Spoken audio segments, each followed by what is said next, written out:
ነሳነው ጦርነት እንዴት ይቆም አገዛዝ እንዴት ያብቃ ሰላም እንዴት ይምጣ በዘላቂነት በሚለው ሐሳብ ላይ በሚለው አጀንዳ ላይ ያለውን ሐሳብና ምክረ ሐሳብ ያቀርባል ጀዋር መሐመድ መድረኩን ወደ አንተ አሻግሬያለሁ መቀጠል ትችላለህ አመሰግናለሁ ቴዲ ሁላችሁም እንኳን በዚህ ተገናኘን በመጀመሪያ ልጀምር ፈልገው ብዙ የሀገራችን ህዝብ ይሄን ዝግጅት ለመከታተል ዝግጁ ነበረ ኢንተርኔቱን በመዝጋታቸውና እድሉ ስለነፈጓችሁ አዝናለሁ ግን አንድ ነገር ቃል ልግባ የኛ ሰው ሲተርት ጤቂ እንዳይመረም ይወፍት ይላል እልህ ከማር የበለጠ ይጣፍጣል ይሄን በኢንተርኔት ያላቸው ሞኖፖሊ ይዘው እንዳይቀጥሉ እንሰብረዋለን ይሄ ቃል እንገባለን መንገድ እናፈላልጋለን ከእንግዲህ በኋላ ከዚህ በፊት የነበረው አገዛዝ በቴሌቪዥን የነበረው ሞኖፖሊ እንደሰበር ነው ሁሉ ይሄንን ለመስበር አንተኛም ተስፋ እናደርጋለን በመቀጠል የዚህ ዝግጅት አዘጋጆች ይሄን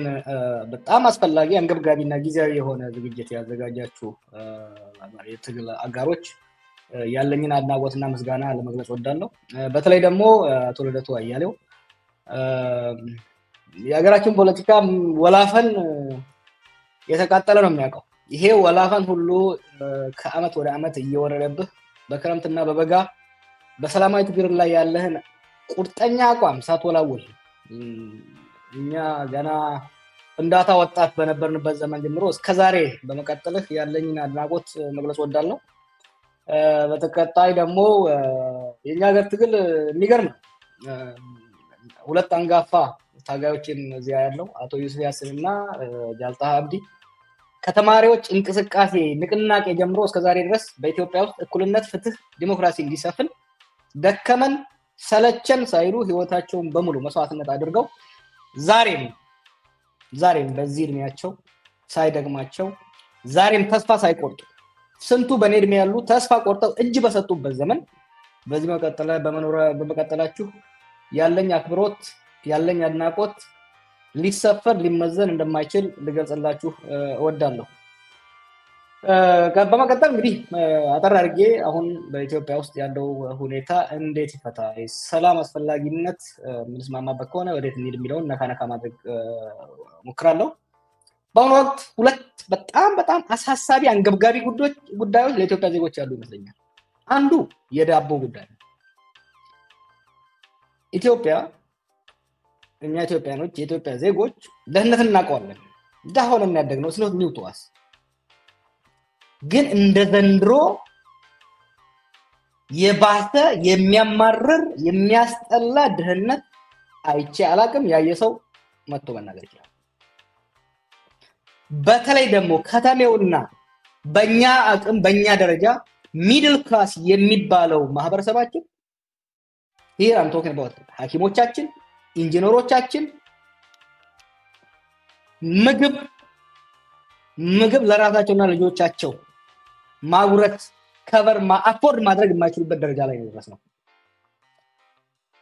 ገበሬው በየአመቱ እያደገ ያለው መዳበሪያ በተለይ አምና 3500 የነበረ መዳበሪያ ዘንድሮ ከ9000 በላይ በመሆኑ ዘንድሮ ማሻውን አርሶ በቂ መዳበሪያ ማግኘት ባለመቻሉ በሚቀጥለው አመት ምርቱ ይቀንሳል የኑሮ ውድነቱ እየጨመረ የሚሄድ ይሆናል ማለት ነው ኢማጂን ይህ ገበሬ ይህ አርሶ አደር በጦርነት ምክንያት ቄው ላይ ማረስ ሳይችል በጎጃምና በምስራቅ ሸዋ በቆሎ እንዳይዘራ እየተከለከለ ያም ሳይንስ ቀርቶ መዳበሪያ በጥፍ ተጨምሮበት መስራት ያልቻለበት ይህ ደግሞ truly speaking ኢትዮጵያ ውስጥ ከዚህ በፊት ታይቶ የማይታወቅ ድህነት የህልውና ጥያቄ የሆነበት ሁኔታ ውስጥ ነው ያለነው ሁለተኛው በጣም አንገብጋቢ ጉዳይ ለኢትዮጵያ ዜጎች የደህንነት እጦት ኢትዮጵያ በአምባገነኖች ስትገዛ ነው የኖረችው ኢትዮጵያ ገዢዎች ሰዎችን ሲጨቁኑ ሰዎችን ሲገሉ ነው የነበሩት ይሄ የሚካድ አይደለም የምናውቀው ነው ከኛ በፊት የነበራችሁን ታውቁታላችሁ እንደዚህ 5 6 7 አመታት ግን ዜጎች ለቅሶ መሄድ ያልቻሉበት ዜጎቻችንና መስጊድ መሄድ ያልቻሉበት እናቴ የሷ እናት ስታርፍ ሄዳ መግበር ያልቻለችበት ሁኔታ በኢትዮጵያ ውስጥ ታይቶ አይታወቅም። ከተሳሳትኩ ታርማለሁ።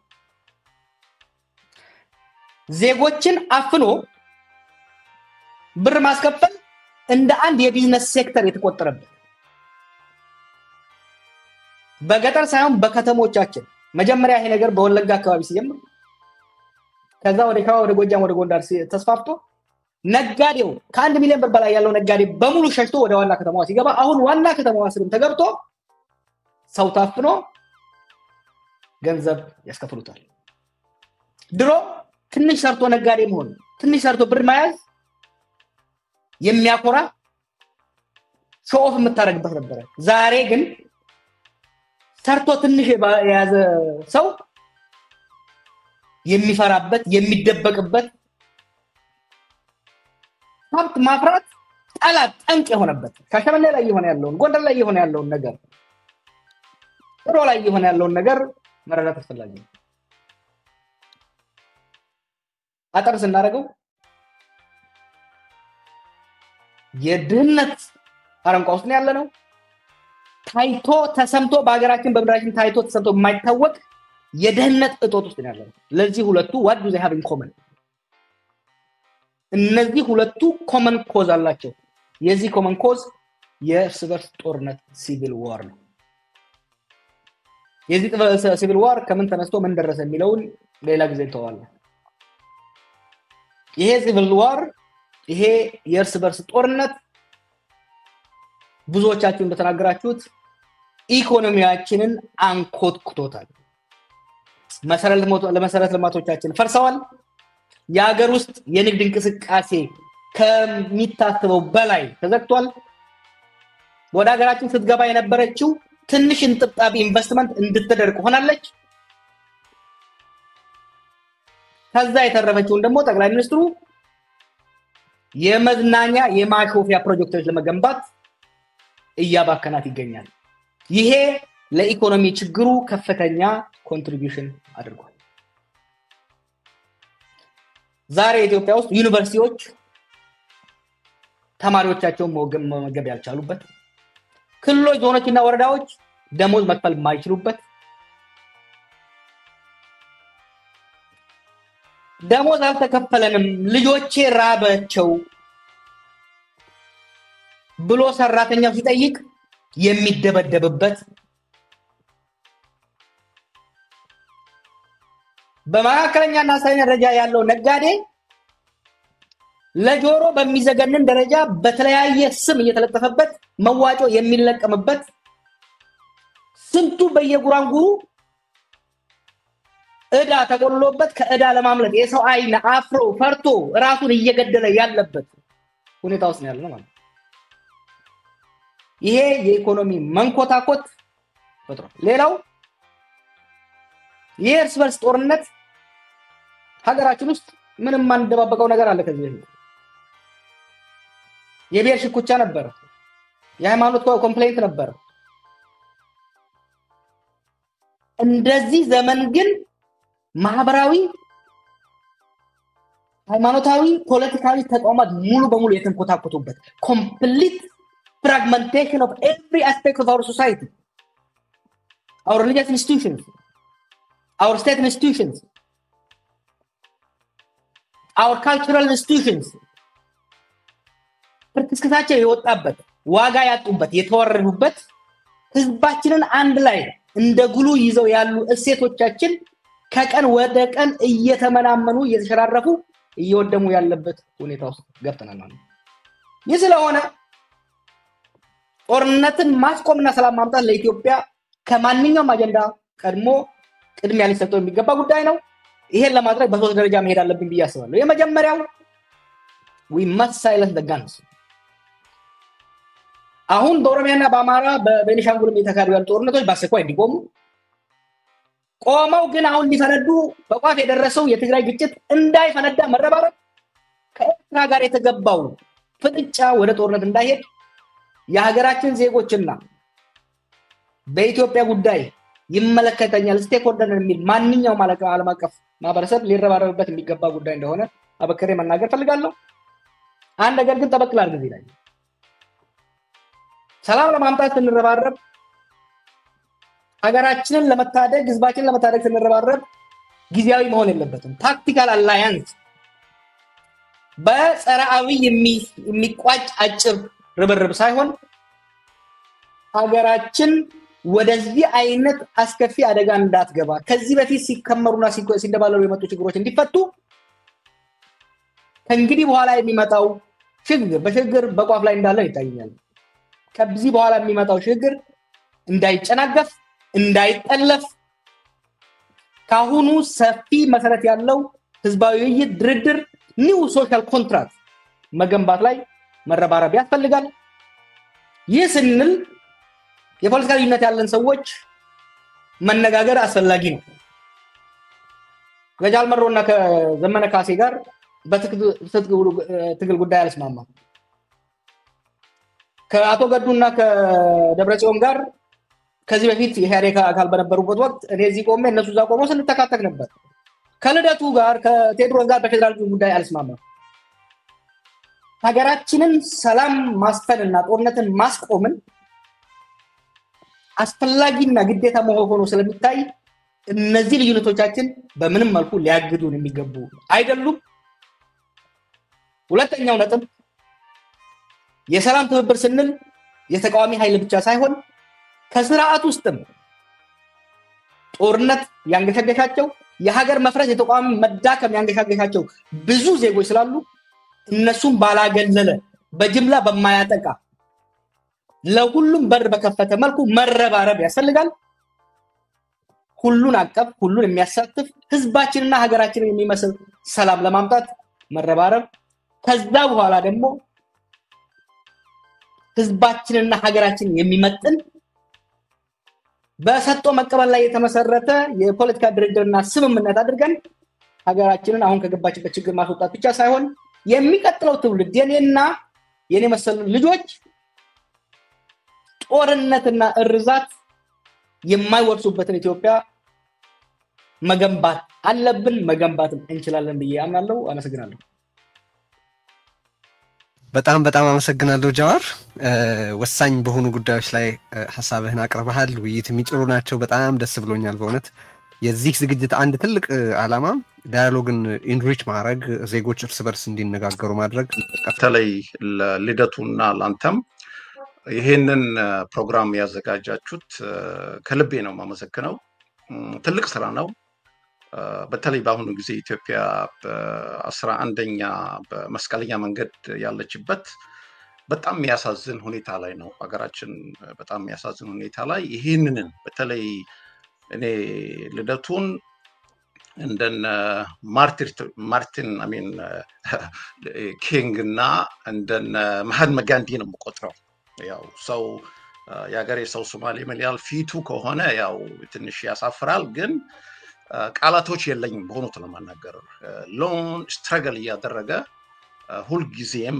ይሄንን በተለይ ኢትዮጵያኖችን ማቀራረብ ከተለያዩ ኢትዮጵያኖች አንድ ላይ እንዲመጡና እንዲነጋገሩ በማድረግ በሶማሌ ህዝብና በኢትዮጵያ ህዝብ በጣም ነው ማመሰገን ወንድሜ ሁለተኛ ከዚህ በኋላ ያው ለመናገር አውቆ ነው ቴድሮስ እንደዚህ ያደረገኝ አሁንም አጋር ያደረገኝ ነው ምን መሰላችሁ ስቀልድ ነው ከእንደነዚህ አንጋፋ ሰዎች በኋላ መናገር ራሱ የኛ ሰው መሌላል አሁንም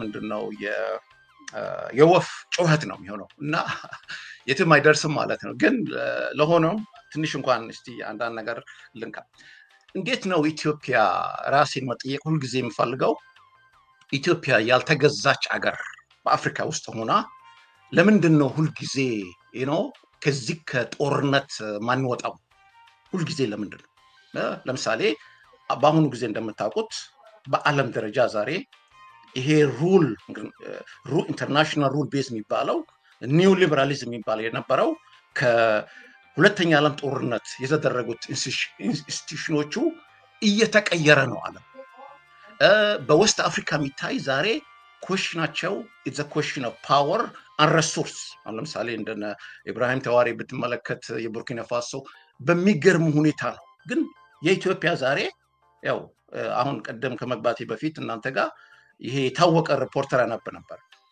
ትልቁ እዛ የሚያወራው ምን መሰላችሁ ኮንስቲቱሽኑ እንዴት እንቀይራለን እና ነገሩን ለማሳጠር ኢትዮጵያ ትልቅ ችግር ያጋጠመን ይሄ ናሽናል አይደንቲቲ አለመፍጠራችን ትልቁ ችግራችን ይሄ ሀገረ መንግስት የሚባል አለመፍጠራችን ነው። ይሄ ነው ትልቁ ችግራችን እና ለዚህ ነው ዛሬ በትግራይ ውስጥ ብታዩት ያ ሁሉ ጦርነት ተካሂዱ። አሁን ለሞንዳውን ፍራንሳይኛ ሲጽፍ ምንድነው ያለው ከ40 ዓመት በኋላ ወደ ኋላ ወሰዷቸው።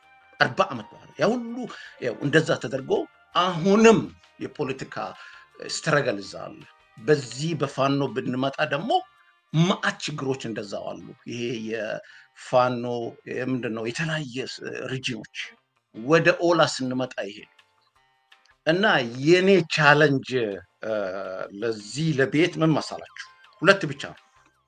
አንደኛ ነገር ሶማሌ ሲተረት ምን ይላል ነበድላአን ዋኖሎላአን ሰላምም ከሌለህ ላይፍም የለህም ማለት አንድ 1994 እዛ ሄጄ ነበር ሶማሊላንድ እዛ ውስጥ ስብሰባ ነበር መሪ ቃሊያቸው ውስጥ ነበር እና ይሄን ነገር እንዴት ነው ያው ሁላችንም ብንወድም ብንጣላ ይሄ ሶሻል ኮንስትራክት የሆነው በኤትኒሲቲ በሪሊጅን በሪጅን እየተከፋፈል ዛሬ ራሳችን ነው በ21st century ትግራይ በኩል አለ አማራ በኩል አለ ኦሮሞ በኩል አለ እና የኔ ቻሌንጅ ምን መሰላችሁ መንግስቱ ይሄዳል አሁን እኮ ይሄው ኃይለ ሥላሴ ጊዜ እኮ ህዝቡ ተዋግቶ እዛ ውስጥ የነበሩት እኮ ፊውዳልን የቀየሩት እኮ ከአማራ ከዛው ከቤተሰብ የመጡ ሰዎች ናቸው።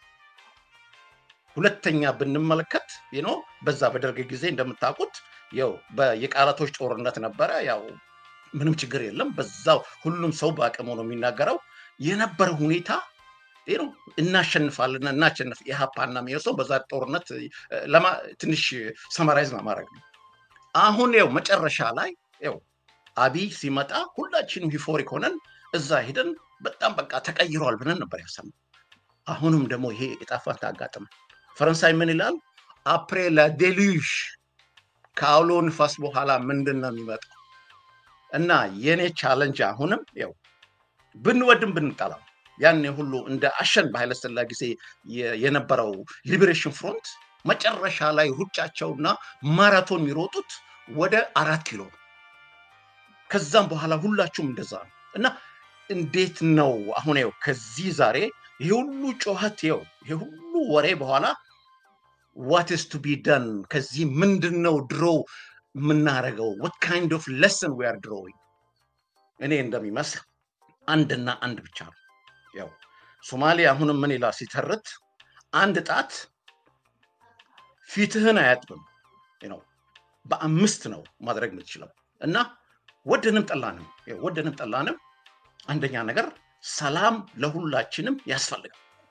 ሶማሌም ቢሆን ኦሮሞም ቢሆን አፋርም ቢሆን የተለያየ ህዝቦች ብንሆንም ሰላም አስፈላጊ ነው።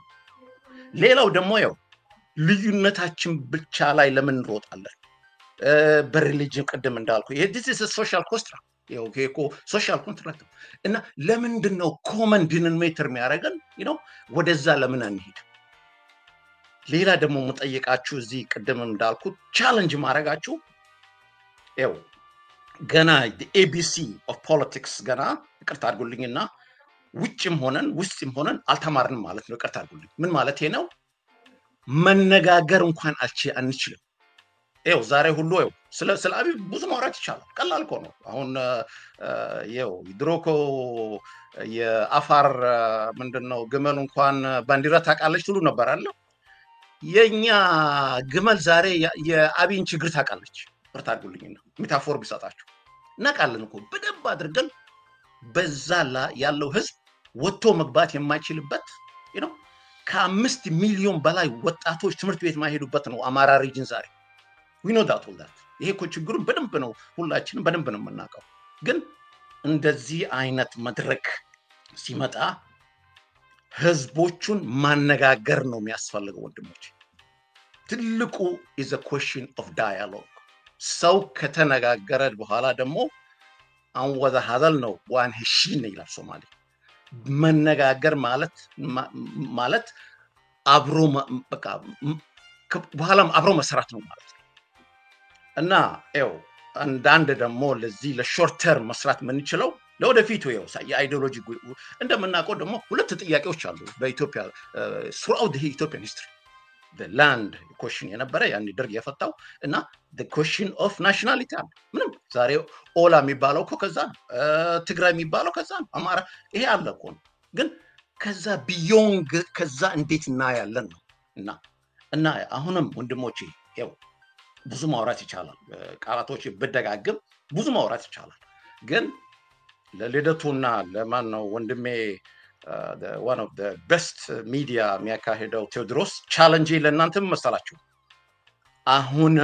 አሁንም እንዴት ነው እነዚህ የተለያየ አይዲያዎች ቀላል አይደለም እንዴት ነው የምናነጋገረው ከዛ ውስጥ ደግሞ አስተኳይ እንዴት ነው ሌላ ተው በዚህ በሶስቱ እኮ በዚህ the next አንድ አመት ከሰራን እኮ ይሄን መንግስት እኮ መቀየር ይችላል አንደኛ እምቢ ማለት ብናደርግ ኢትዮጵያ ውስጥ ቀላል እኮ ሁለተኛ remittance ስንት ይመጣል almost more than 3 billion ነው ወደ ኢትዮጵያ የሚላከው ቀጥታ እንዴት ይሄዳል ብለን ራሳችን ብንጠይቅ ሶስተኛ ደግሞ ወደንም ጠላንም ሁላችንም እኮ we are Ethiopians እንዴት አብሮ እንኖራለን how we can live together ወደዛ ብንሄድ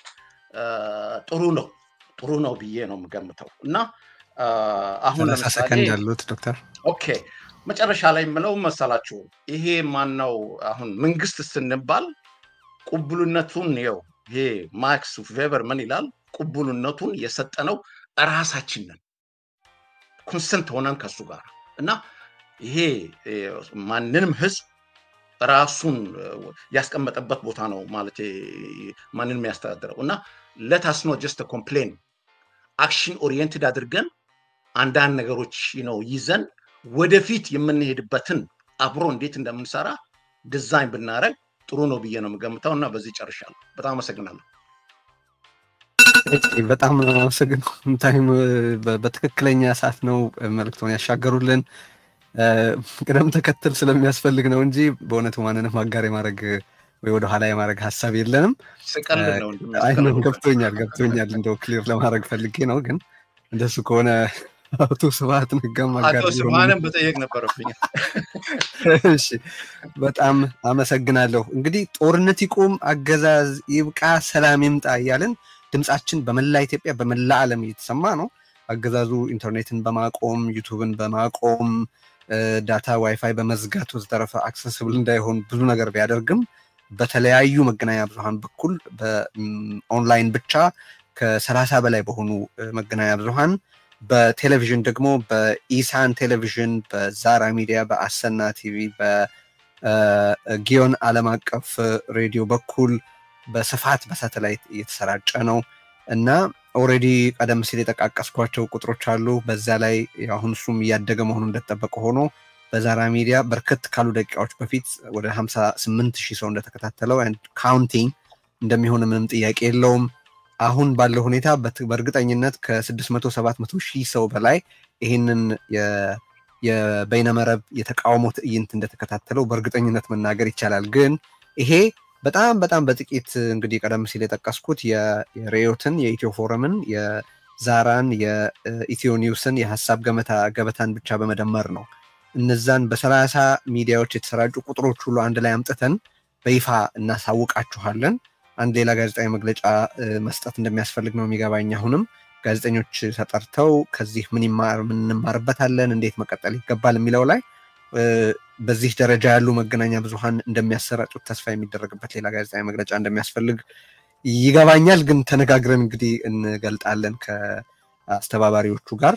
ይሄ የኔ አስተያየት ነው አስፈላጊነቱን ለመግለጽ ብቻ ነው እንግዲህ ብዙ መልእክት ተሻግሯል ዛሬ ሰላምን አክብረናል ጦርነትን ተጠይፈናል አገዛዝነትን ተጠይፈናል አገዛዝ እንዲያበቃ ጦርነት እንዲቆም ሰላም እንዲመጣ ጠይቀናል ጥሪ ያሰምተናል በመቶ ሺዎች እና በሚሊዮኖች በሳተላይት ቴሌቪዥን እና በሬዲዮ በኢንተርኔት መልእክቱ ደርሶታል ሰልፈኛው ታድሟል ስለዚህ የመዝጊያ የማጠቃለያ ንግግራችንን የአብሮነት ኢትዮጵያ አስተባባሪ ኮሚቴ ህዝብ ዝግጅት አስተባባሪ ኮሚቴ ሰብሳቢ የሆነውን ልደቱ አያሌውን አጠር ያለ የማጠቃለያና የመዝጊያ ንግግር እንዲያደርግ ልጋብዘውና በዛ ትዕይንታችንን እንፈጽማለን። ግን ያ እየተደረገ መፈክር አሰሙ፣ አስተጋቡ፣ ጻፉ፣ ተናገሩ፣ ዛሬ በቀረቡት ሐሳቦችና ምክረ ሐሳቦች ላይ ተነጋገሩ፣ አውሩ ማለት ሐሳብን መለዋወጥን የመሰለ ነገር የለም። ኢትዮጵያውያን ብሔር፣ ሃይማኖት፣ አካባቢ፣ አተያይ ሳይገድበን እንነጋገር። ምክንያቱም የህልውና ፈተናችን የተናጠልም የጋራም ነውና ነውና ይህንን በጣም ጎላ አድርጌ መጥቀስ ፈልጋለሁ። ልደቱ መድረኩን መውሰድ ትችላል።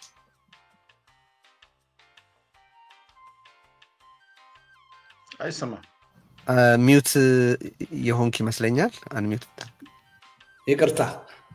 እሺ ቀጥል። በጣም ነው የማመሰግነው ቴዲ። በምስጋና መጀመር ፈልጋለሁ። አንደኛ ይሄን መድረክ በጥሩ ሁኔታ ነው የመራኸው ቴዲ። የጉዳዩ ባለቤት ብትሆንም ምስጋና ይገባል። በእውነት በጣም በጥሩ ሁኔታ ነው የመራኸውና እናመሰግናለን። ይሄ እንትን ተሳክቷል። ይሄ ትዕይንተ ህዝብ በደንብ ነው የተሳካው። ከሶስቱ ሁለቱን ኦልሞስት ከትናንት በፊት ጀምሮ አሳክተን ነበር።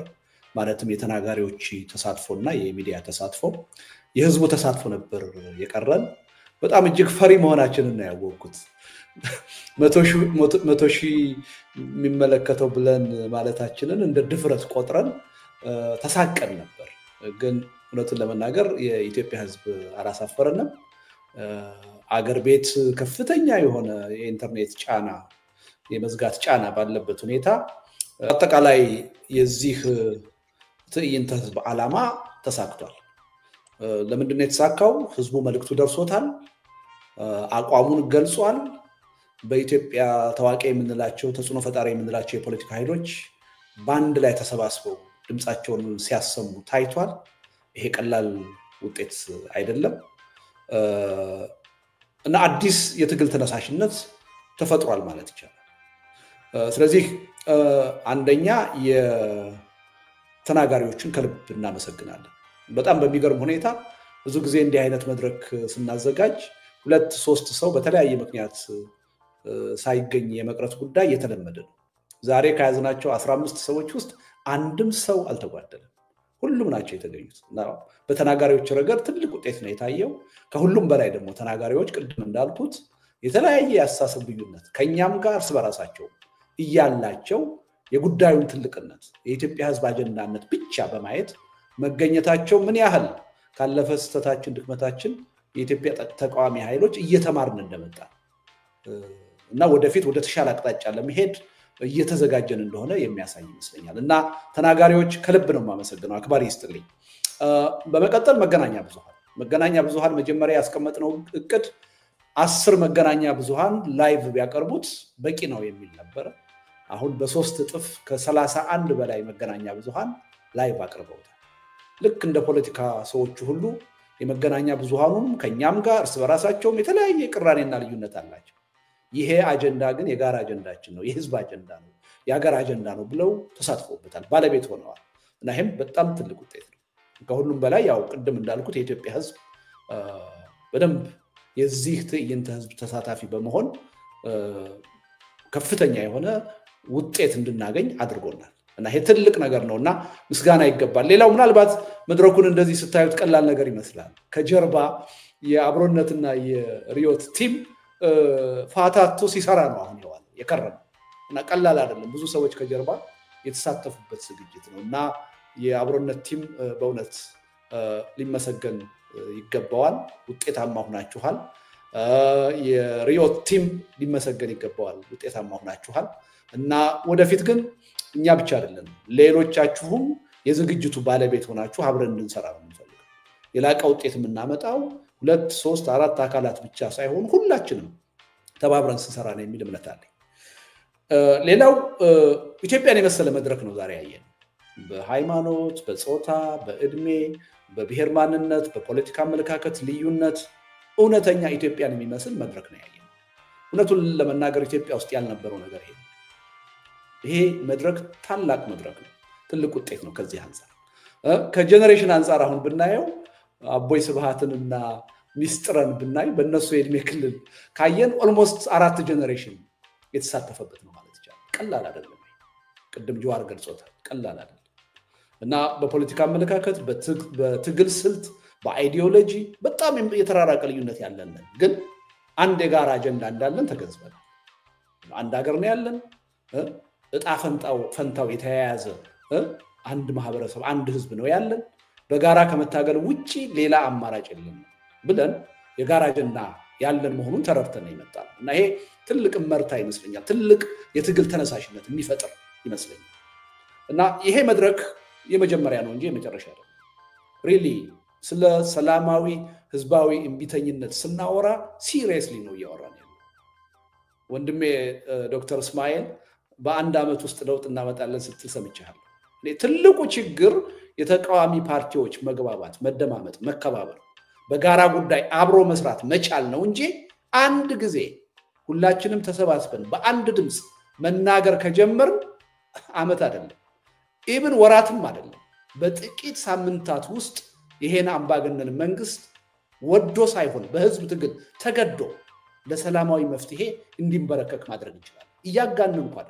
ይቻላል ስለዚህ ይሄን መንፈስ ይዘን በቀጣይ ሰፊ ስራዎች ለመስራት እየተዘጋጀን ዛሬ ተቃዋሚዎቹ አይደለም የተገናኘ ነው እኛ እርስ በርሳችን አላወራንም አልተወያየንም ፖለቲካ ፓርቲዎቹ ወይም መሪዎቹ ለህዝቡ ነው መልእክት ያስተላልፉት ስለዚህ ዋና ሌላ ስራ ይቀራል እኛ ቁጭ ብለን መነጋገር አለብን መወያየት አለብን መከራከር አለብን መደራደር አለብን ከዛ በኋላ አንድ የጋራ ጥርት ያለ አጀንዳ ይዘን ተባብረን ይሄ ተስፋ ያጣን የኢትዮጵያ ህዝብ በጋራ ለማታገል የሚያስችል ፕላትፎርም መፍጠር አለብን ተስፋ ያጣው ህዝብ ተስፋ እንዲኖረው ማድረግ አለብን ይሄ ደግሞ ይቻላል የሚል እምነት ነው ያለው እና ሪሊ ይሄን ጉዳይ ሲሪየስሊ ነው የያዝነው አሁን ተግተን እየሰራን ነው እንተባበር እና በአብሮነት በኩል ከማንኛውም የፖለቲካ ኃይል ጋር ምንም አይነት የሃይማኖት የብሔር የአይዲዮሎጂ የትግል ስልት ልዩነት ሳያግደን ኢትዮጵያ ውስጥ ጠንካራ የሆነ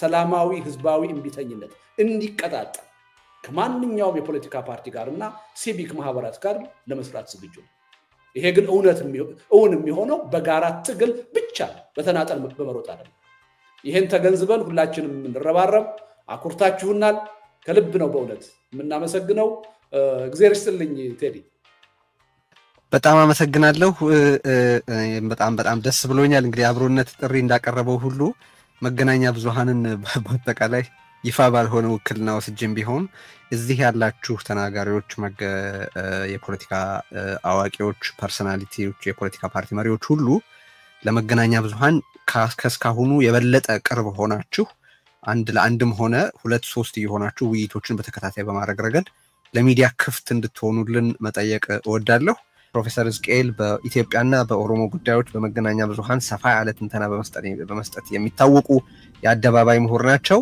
ዛሬ በዚህ የትዕይንተ ህዝብ ዝግጅት ላይ ታላቅ መድረክ ላይ ቀርበው ጦርነት እንዴት ሊቆም አገዛዝ እንዴት ሊያበቃና ዘላቂ ሰላም እንዴት ሊመጣ እንደሚችል ሐሳብ እንዲያቀርቡ ስንጋብዛቸው በፍጹም ፈቃደኝነት እዚህ ተገኝተዋል በጣም እናመሰግናቸዋለን ፕሮፌሰር ሕዝቅኤል መቀጠል ይችላል እጅግ አመሰግናለሁ ቴዎድሮስ የተራራችሁንም አመሰግናለሁ በአደባባዩ ላይ ያላችሁ ኢትዮጵያውያንም እንኳን ለዛሬ ቀን ደረሳችሁ ላለው ባለፈው ግማሽ ምዕተ ዓመት ኢትዮጵያውያን ለኢኮኖሚ ፍትህ ለባህል እኩልነት ለዲሞክራሲ አስተዳደር ሲታገሉ በአንድነት ነበር ሲታገሉ የነበረው በአገራችን ሰፍኖ የነበረ የመስፍናዊ አገዛዝ እንዲሁም ለዚህ አስተዳደር ምሰሶና ማገር ሆኖ ሲደግፉት የነበሩት በዚያን ጊዜ ዓለም አቀፍ ኢምፔሪያሊዝም እና ቢሮክራሲያዊ ካፒታሊዝም በወቃውም ሲታገሉ ከዳር እስከ ዳር በአንድነት ነበር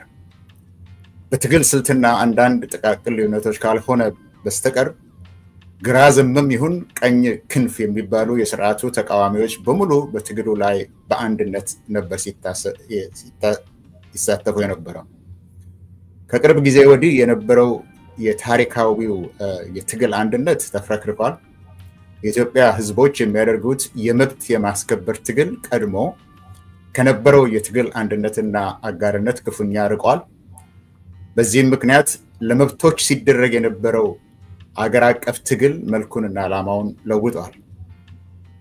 አሁን የሚደረገው ትግል እንደከዚህ በፊቱ የመብቶች መከበር ትግል ሳይሆን የህልውና ትግል በግልም እንደ ሀገርም ለህልውና የምንታገለው ትግል ሆኗል። ኢትዮጵያ በታሪኳ ህልውናዋን የሚፈታተኑ ጊዜያት ገጥሟታል። ብዙዎቹን አልፋ ለዛሬ ደርሳለች። እንደ ሀገር ሆና የመቀጠል አቅሟ ግን እንደ ዛሬ በአደጋ ላይ ወድቆ የነበረበት ጊዜ እኔን ትዝ አይለኝም። እንዲሁ ዛሬ አለን እንደ ሀገር አለን እንላለን፣ በሀገር ስም እንጠራራለን እንጂ ሀገራዊ አንድነቱ መሰረቱ ተናግቷል። የፖለቲካ፣ የኢኮኖሚ፣ የአስተዳደር፣ የጸጥታ፣ የዲፕሎማሲ ቀውሶች በአንድ ጊዜ በሀገሪቱ ላይ ወድቀዋል። ስለዚህም ይሄ ስለሆነም ኢትዮጵያ እጅግ በተናወጠ የፖለቲካ ማዕበል ውስጥ እያለፈች ነው። ሀገሪቷ የጦርነት አውድማ ከሆነች 7 ክረምት አልፏል። ከዚህም የተነሳ ሞትና ውድመት የጊዜው መገለጫ ሆነዋል።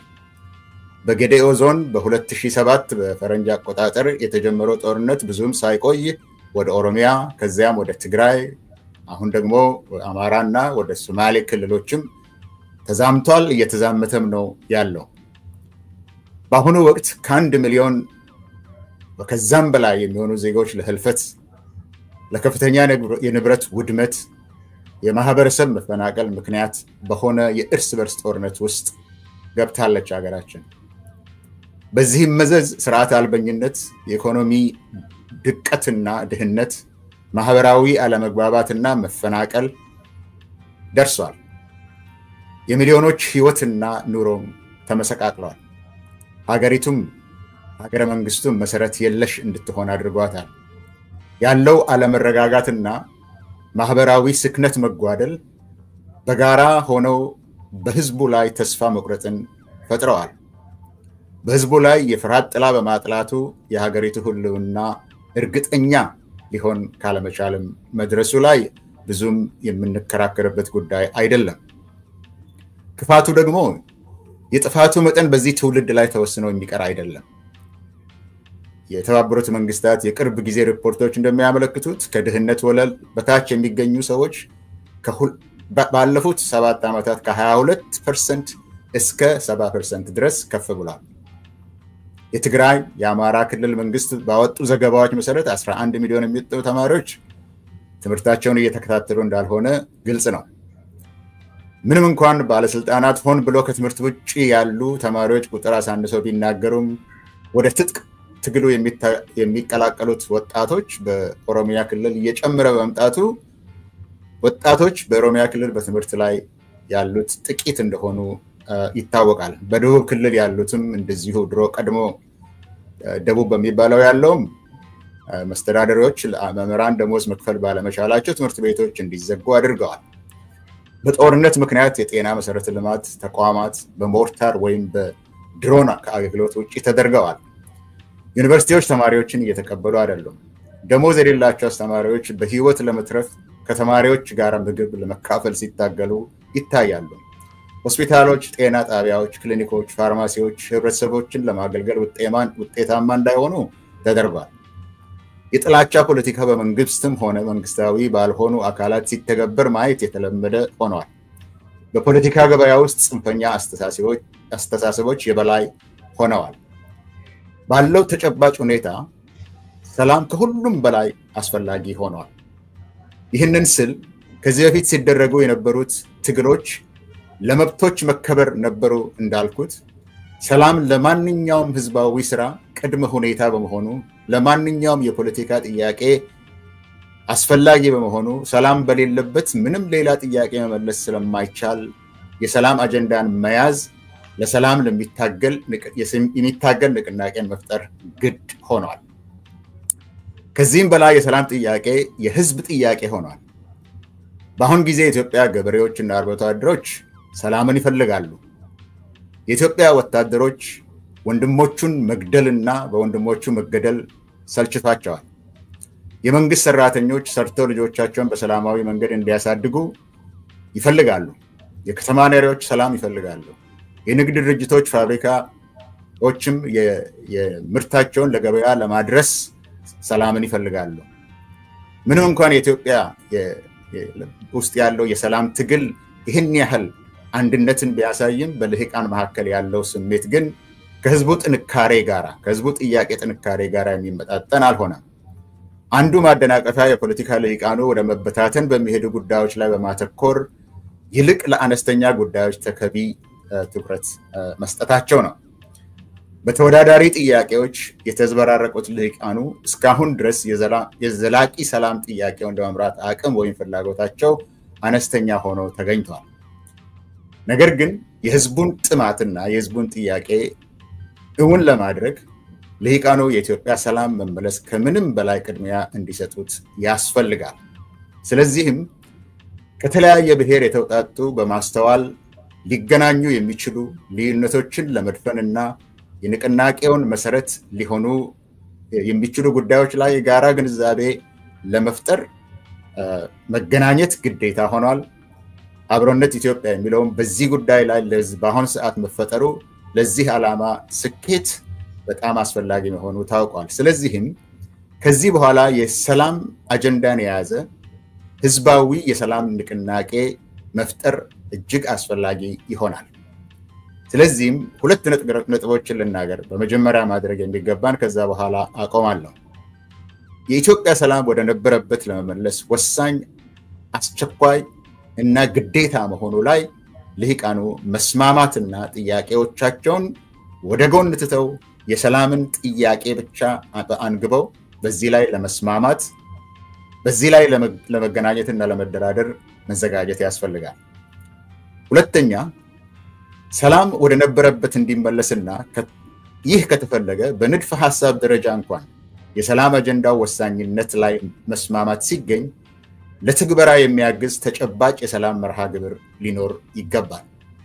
በዚህም መንገድ ለሰላም የሚታገለው አነስተኛ ቡድን የሰላም አጀንዳ የሚያስፈልገውን ወሳኝ የህብረተሰብ አቀፍ ድጋፍ ለማሰባሰብ ስራ ሊጀምር ይችላል። በዚህም መንገድ በኢትዮጵያ ዘላቂ ሰላም ለማምጣት መንገድ ይከፍታል እላለሁ። ይህንን እድል ለሰጣችሁኝ አመሰግናለሁ። ይሄ ስራ የመጀመሪያው ነው። ይህ የሰላማዊ ሰልፍ ወደ ተግባር እንዲሄድ አሁን ያልኩትን ሁለት ነገሮችን ይዘን ብንነሳ መልካም ነው እላለሁ። አመሰግናለሁ። ፕሮፌሰር እስቄል ገቢሳ በጣም አድርጌ አመሰግናለሁ። ከተሰጠው ጊዜ ቀደም ብለው ነው ያጠናቀቁት። መልእክቱንም በመላ ዓለም ያላችሁ ተከታታዮቻችን አድምጣችኋል። ምክረ ሐሳባቸውን አቅርበዋል። እጅግ አድርጌ አመሰግናለሁ በታዳሚዎች ሁሉ ስም ፕሮፌሰር። ወደ የሚቀጥለው ተናጋሪ እንሻገራለን። እንግዲህ ይሄንን ስል በየመሃሉ ማሻገራቸው መልእክቶች አሉ። መፈክሮቻችንን አሰሙ። እዚህም በየመሃሉ የምናሳያቸው ነገሮች አሉ። በአሁኑ ወቅት በአገሪቱ ያሉት ሰቆቃዎች ፈርጀ ብዙ በመሆናቸው እንደየትውስታችሁ እንደየቅደም ተከተላችሁ መፈክሮቹን በስፋት አስተጋቧቸው። ጦርነት እንዲቆም፣ አገዛዝነት እንዲያበቃ፣ ዘላቂ ሰላም እንዲመጣ ያላችሁን መሻትና ፍላጎት አጠንክራችሁ ግለጹ። ዓለም ይስማው። ኢትዮጵያውያንም እርስ በርስ እንሰማማ። ወደ አንድ በጎ ግብ ለመነቃነቅ የሚያስችል ድባብ እንፍጠር ማለት ፈልጋለሁ። አቶ ዩሱፍ ያሲን ከአፋር የአፋር ብሔር ተወላጅ ናቸው ካሉ የእሳቸው ቢቀጥሉ ጋብዛቸዋለሁ ወደ መድረክ ማለትም ንግግራቸውን እንዲያሰሙ። አቶ ዩሱፍ ካሉ እንግዲህ መቀጠል ይችላሉ። ቀደም ባሉ ዓመታት በከፍተኛ ስልጣንና በዲፕሎማሲ የሰሩ ናቸው። አቶ ዩሱፍ በኢትዮጵያ ፖለቲካ ውስጥ ረዘም ያለ ተሳትፎ አላቸው። በጦቢያ መጽሔት ውስጥ አምደኛ ነበሩ። ኢትዮጵያዊነት አስተባባሪ ማንነት የተሰኘ መጽሐፋቸው ይታወቃል። አቶ ዩሱፍ ቀጣዩ ተናጋሪ እርስዎ።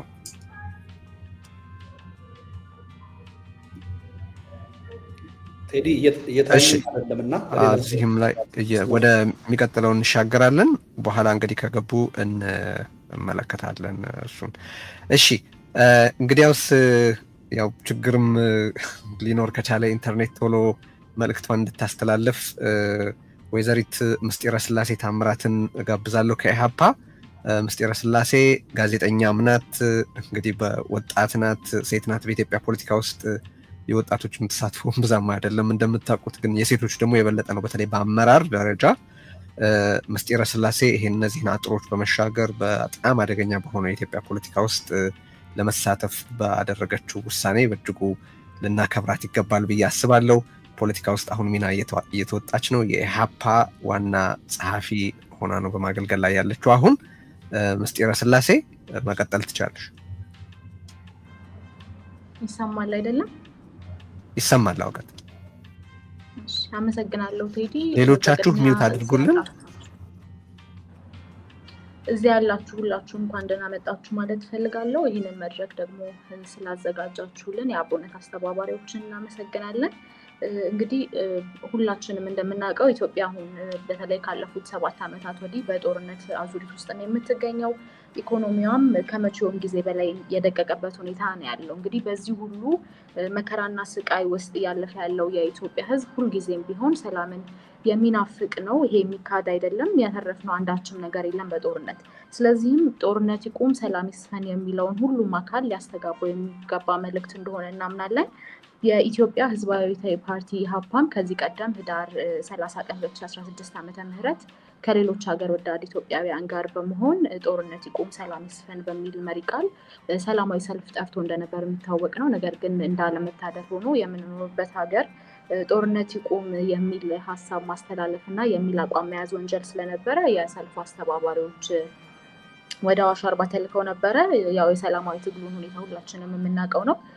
ስለዚህ በመታሰራቸው ምክንያት ሰልፉ ግቡን አልመታም። እንግዲህ ከዚህ ላይ መረዳት ያለብን ነገር አንደኛ ሁላችንም አንድ ላይ ባለመቆማችን ባለመተባበራችን ምክንያት እርስ በርስ እየተገፋፋን ለአገዛዙም እንዲሁ እድል እየሰጠነው እንደሆነ ነው። የሰላማዊ ትግል ላይ ሁልጊዜም ቢሆን ተስፋ ሊቆረጥ ይገባል ብለን አናምንም። ብዙ ለውጥ ማምጣት የሚቻለውም በሰላማዊ ትግል እንደሆነ እናምናለን። ስለዚህም አሁንም ቢሆን አስምረን የምናገረው የፖለቲካ ኃይሎች ሁሉም ሪጋርድለስ የሀሳባቸው የርዕዮተ ዓለም የአመለካከት ልዩነቶቻቸው ሁሉ በተለይ ደግሞ በሰላምና ሰላማዊነት እንዲሁ ጦርነት ይቁም በሚልና የዲሞክራሲያዊ አገዛዝ ይስፈን በሚለው ዙሪያ ሁላችንም አንድ ላይ ሆነን በጋራ አምባገነንነትን ልንታገል እንደሚገባ እናምናለን። ሁላችንም በአንድነት ከቆምን እንዳልኩት ድል የማንነሳው ነገር አይኖርም። አሁንም ቢሆን ሁሌም ልናሰምርበት የሚገባውም ይሄንኑ ነው። ለምሳሌ ሰብአዊ መብት ተሟጋቾች የጋዜጠኞች እና ፖለቲከኞች አሁንም ድረስ በእስር ላይ እንደሚገኙ እናውቃለን። ለመብት በመቆማቸው እንዲሁ ደግሞ ሰላም ይስፈን በማለታቸው ምክንያት። ነገር ግን ምን ያህሎቻችንንስ እነዚህም ሰዎች ዞር ብለን አይተናቸው ጠይቀናቸው የምናውቀው የሚለው ራሱ አንድ ጥያቄ ነው። ይሄ አንድ ላይ አለመቆማችንን እና እንዲሁ ደግሞ ወደ ፖለቲካው የሚገቡ ሰዎች ይህንን በማየት ማንም አብሮኝ አይቆምም እንዲሁ ደግሞ ለምን ብዬ ራሴን መስዋዕት አደርጋለሁ ለውጥ ለማይመጣ ነገር የሚሉ ሁኔታዎች እንዳሉ እንረዳለን እና ይሄ ሁሉ ዞሮ ዞሮ የሚወስደን አንድ ላይ ባለመቆማችን የሚመጡ ጉዳቶች እንዳሉ ነው። ከዚህ በመቀጠል እንግዲህ እንደሚታወቀው የኢትዮጵያ ሕዝብ ለዘመናት ለነፃነት ፍትህና እኩልነት ያልወጣውና ያልወረደው ተራራና ሸለቆ የለም። ስለሆነም ዛሬ ለሀገራችን ሰላም ሁሉም ርብርብ ሊያደርግ ይገባል። ይህም ወደ አንድነት ይወስደናል። ይሁን እንጂ የኢትዮጵያ ሕዝብ የተፈራረቁበትን አገዛዞች ያደረሱበትን በደልና ገፍ ሳይቆጥር ለእነርሱም ክፉ ሳይመኝ በትዕግስት መመከር ያለበትን እየመከረ አስቀጥሏል። ነገር ግን ገዢዎች ናቸውና የቀኑ መንጋት ለዘላለም የሚኖር እየመሰላቸው ሁሉም ላይመለሱ አልፈዋል። ነገር ግን አሁንም ቢሆን ማሰብ ያለብን የአሁኑ አገዛዝ ካለፉት አገዛዞች በጭካኔውና በኢሰብአዊነቱ እጅግ በጣም እንደሚለይ ነው። እስከዛሬ ድረስ እስካሁኑ እስከምናወራባት ሰዓት ድረስ የበርካቶች ሞት፣ መፈናቀል አዲስም ዜና ሳይሆን በቃ በየቀኑ እየሰማን የለመድነው ነገር ሆኗል እና ይህ የሚያሳየን ላለፉት 7 ዓመታት ሀገሪቱ ለማያባራ የጦርነት አዙሪት መዳረጓን ነው። በሀገራችን ታሪክ ሰምተንና አይተን የማናውቀው የእርስ በርስ ግጭቶችን ጠምቆ በተግባር አሳይቶናል አገዛዙ። ከእነዚህ ግጭቶች ጥቂቶቹን ለመጥቀስ ደግሞ የኦሮሞና የሶማሌ ማህበረሰብ፣ የኦሮሞና የጌዲዮ ማህበረሰብ፣ የአማራና የትግራይ ማህበረሰብ፣ የሶማሌና አፋር፣ በደቡብ ቁጥራቸው ጥቂት የማይባሉ የኮንሶ፣ የኮሬ፣ ቡርጂ፣ ደራሼ፣ በምዕራብ ቤንሻንጉል እና ጋምቤላ ሌሎችም ይወሳሉ። በመላው የኦሮሚያ አካባቢዎች በሚባል ደረጃ ሰላማዊ ዜጎችን አግቶ ገንዘብ መጠየቅ ለመንግስት ሹማምንት ደግሞ የገቢ ምንጭ ሆኗልም ለረጅም ጊዜ። ከአስከፊውና አሰቃቂው እንዲሁም ደግሞ አገዛዙ ለስልጣኑ ሲል ካስቀጠለው የትግራይ ጦርነት ተላቀቅን ስንል አሁን ደግሞ እንደምናየው በአማራ ክልል ብዙዎችን እየቀጠፈ ያለ የጦርነት ሁኔታ እንዳለ እንረዳለን። የራስን ዜጋ በድሮን መግደል እንደው ቢያድለን ኑሮ በመንግስት የሚጠበቅ ነገር አይደለም የራሱን ዜጎች በድሮን መግደል እንዲሁ በከባድ መሳሪያ መግደል። ነገር ግን ቅድም እንዳልኩት ያለንበት ሀገር ሞራል የሚጠየቅበት ምስል አይደለም። እየተገደልን እየተራብን እየተጠማን የቀጠልንበት ሁኔታ ነው ያለው። እንዲሁ የሀገር መከላከያ ሰራዊትም የሀገሪቱን ዳር ድንበር በማስከበር ስራው ላይ መጠመድ ሲገባው እንዲሁ ከወንድሞቹ ጋር እየተጣላ ቀጥሏል። ይህም በታሪክ ተወቃሽ የሚያደርገው መሆኑን ሊረዳና ቆም ብሎ ደግሞ ምንድነው እያደረግኩ ያለሁት ሙሉ መዋቅሩ ምንድነው እያደረግን ያለ ነው የአንድ ሰውን ስልጣን ለማስቀጠል ይህን ሁሉ ማድረግስ ይገባል ወይ የሚል ጥያቄ ሊጠይቅ ይገባል። ምክንያቱም ወደፊት መጠየቅ አይቀርምና የሀገር መከላከያ ሰራዊቱም እንዲሁ ደግሞ ሌሎች የጸጥታ አካላት የተቋቋምንበት ዓላማ ምንድነው የሚለውን በደንብ ሊያጤኑና ወደ ትክክለኛው መስመር ሊመለሱ እንደሚገባ እናምናለን። የኢትዮጵያ ሕዝብ ከፖለቲካ ፓርቲዎች በተለይ ደግሞ በሰላማዊ መንገድ ከሚታገሉ የፖለቲካ ፓርቲዎች የሚጠበቀውን ጠንካራ ትግል እንዳላገኘ እናምናለን። እኛም በተወሰነ መልኩ ያንን ኃላፊነት እንወስዳለን። ህዝቡ ግን ጠባቂ እንጂ አጋዥ አይደለም። ቅድም እንደጠቀስኩት የተለያዩ የሰላማዊ ትግል ጥሪዎች በሚደረጉበት ወቅት ከመሳተፍ አስተባባሪዎቹን ከማገዝ ይልቅ እንዲሁ ደግሞ ውጤት ላይ ከማድረስ ይልቅ አንድን የሰላማዊ ትግል አማራጭ ወዴት ይደርሳል የሚል ትችት ወቀሳና እንዲሁ ደግሞ አላስፈላጊ ትችቶችን መሰንዘር ነው የሚቀናው። ስለዚህ አሁንም ቢሆን ለህዝቡም ጥሪ የምናደርገው በተለይ ለሰላማዊ ትግል ቀረብ ብሎ ትግሉን ማገዝ እንዳለበት ጥሪ እናቀርባለን። የዚህን አምባገነን ስርዓት እኩይ ድርጊት ህዝቡ በሚገባ ተረድቶታል ብለን እናምናለን። ምክንያቱም ሁላችንም ቤት የገባ ነገር ነው። አንዱ ቤት ገብቶ አንዱ ቤት አልገባም የምንለው ነገር አይደለም እና ሁላችንም ቤት የገባ ነገር ስለሆነ ተረድቶታል ብለን እናምናለን። የእኩይ ስርዓቱን ድርጊት ማለት ነው። ህዝባችን የአገዛዙን መሰሪነት ቢረዳም ነገር ግን ድምፁን በአደባባይ አውጥቶ ደግሞ ለማሰማት የሚያስተባብረው ኃይል እየጠበቀ ይገኛል እስከዛሬ ድረስ። ይሄ ጊዜ ነው የኛ ሚና መምጣት ያለበት የሚመጣውም። አሁንም ቢሆን ሁላችንም እዚህ ያለን እዚህም ያልተገኙ የፖለቲካ ኃይሎች የሀሳብ ልዩነቶች እንዳለን እንረዳለን።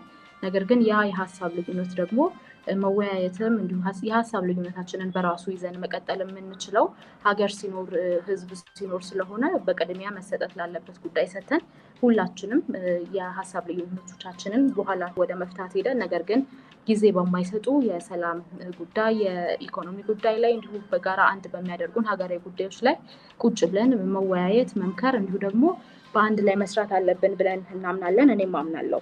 ጦርነት እንዲያበቃ የማይፈልግ ካለ ያ የአገዛዙ እንግዲህ አጋዥ እንደሆነ ነው እኔ የምረዳው። ምክንያቱም እስካሁን ድረስ በሀገሪቱ በተለይ በዚህ 7 ዓመት ውስጥ ያልቀጠለ የጦርነት ስርዓት የለም። ነገር ግን ጦርነቱ የታደረሰን ካለን ብዙዎቹ ከጥቅሙ ጉዳቱ የሚያመዝን የጦርነት ደግሞ ጥቅምም የለውም እና ወደ ሰላም አማራጭ እንዲመጣ ነው የምንጠይቀው። ስለዚህ ጦርነት ይቁም፣ ግፋዊ አገዛዝ ያብቃ፣ ሰላም ይምጣ የሚለው ሀሳብ የሁሉም ኢትዮጵያውያን በተለይ ደግሞ ከአገዛዙ ጥቂት ሹማምንት ውጪ ያለ ሀሳብ እንደሆነ እንረዳለን። ስለሆነም ከውጭ ያላችሁ የአብሮነት አስተባባሪዎች ሀሳባችሁ መሬት ላይ እንዲወርድ ሀገር ቤት ካሉ ጠንካራ የፖለቲካ ኃይሎች ጋር በቅርበት መስራት እንደሚጠበቅባችሁ ለማሳሰብ እወዳለሁ። በእኛ በኩል ጦርነት እንዲያበቃ ከሚፈልግ ማንኛውም ኃይል ጋር የሀሳብ ልዩነቶች ቢኖሩንም የርዕዮተ ዓለም እንዲሁ የተለያዩ ብንዘረዝር የምንችላቸው ልዩነቶች ቢኖሩንም በጋራ ለመስራት እንደምንወድና ሙሉ በሙሉ ፈቃደኛ እንደሆንን ላሰምርበት እወዳለሁ። ስለዚህ አሁንም ቢሆን በደንብ አስረግጬ መናገር የምፈልገው በሁሉም የፖለቲካ ኃይሎች ዘንድ አንድነት ሊኖር ይገባል። በተለይ በጋራ አንድ ሊያደርጉን በሚችሉ ጉዳዮች ላይ አንድ ሆነን እንድንታገል ጥሪ ያቀርባለሁኝ። መረሳት የሌለበትም ነገር ደግሞ በኋላስ ምንድነው የሚመጣው? ግፋዊ አገዛዝ ያብቃልን፣ ከዛ በኋላስ ምንድነው የሚመጣው ካለን አሁንም ቢሆን በጋራ ማንቆም ከሆነ ችግሮቻችን ላይ ችግሩ የበለጠ እየቀጠለ የሚሄድ ነውና ስለዚህ ይህን ሁሉ በመረዳት አንድ ላይ ሆነን ይህንን አገዛዝ ልንቃወም እንዲሁ በቃ ልንል እንደሚገባ ማስመር ፈልጋለሁ። አመሰግናለሁ። እሺ፣ በጣም አመሰግናለሁ። አናቷ ላይ የጨረስሽው ምስጢረ ስላሴ መልእክትሽን በማሻገርሽ በጣም እናመሰግናለን። በርቱ፣ ቀጥሉ። እንግዲህ እንዲህ ያሉ መልእክቶችን ተባብረን በምናሰማበት ወቅት አገዛዝ ከፍተኛ ጫና ይደርስበታል። ከተለያዩ አቅጣጫዎች መልእክቶች እየደረሱ ነው። በነገራችን ላይ በኢትዮጵያ ውስጥ ዩቲዩብ ሪስትሪክት መደረጉ እየተሰማ ነው። ይሄ አገዛዙ በእውነት ገና የትግል ትብብር ብሎ ሲባል እንዴት እንደሚሸበር ያሳየ አንድ ተጨባጭ ማሳያ ነው። ዜጎች እያደረጉት ያሉትን ነገር ምን ያህል ትክክል እንደሆነም የሚያረጋግጥ አድርጌ ነው የምመለከተውና ከተለያዩ አቅጣጫዎች መልእክቶች እየመጡ ነው። በዚህ በኢትዮጵያ ውስጥ ዩቱብ እንዳይሰራ ተደርጓል፣ በሌላ ተዘዋዋሪ መንገድ ነው እየተመለከትን ያለ ነው የሚሉ ብዙ መልእክቶች እየተቀበልኩ ነውና እስቲ ኢትዮጵያ ያላችሁ መልእክት ላኩልን። እዛ ያለውን ሁኔታ በተጨባጭ እዚሁ አንዱ ተጨባጭ ውጤት ይሄው ነው። አገዛዝ ካልተጨነቀ ካልተሸበረ በስተቀር እነዚህን መሰል እርምጃዎች አይወስድምና ነው። እንግዲህ በመላ ዓለም ያላችሁ የዚህ ትዕይንተ ህዝብ ታዳሚዎች በጣም አድርገን እናመሰግናለን ስላላችሁ ስለተገኛችሁ። ሃይማኖት፣ ብሔር፣ አካባቢ ወይም ሌላ የርዕዮተ ዓለም ልዩነት ሳይገድባችሁ ከመላ ዓለም ተሰባስባችሁ ጦርነት ይቆም፣ አገዛዝ ያብቃ፣ ሰላም ይምጣ የሚሉ መልእክቶችን በመላ ዓለም እያሻገራችሁ እያስተላለፋችሁ ስላለ ደስ ይለናል። ቀጥሉበት። እየተመለከታችሁት ነው። ኦሬዲ ውጤቱን እያያችሁ ነው። ዜጎች ሲተባበሩ አገዛዝ ይሸበራል። እውነታው ይሄ ነው። ስለዚህ አሁን መፈክራችሁን አስተጋቡ።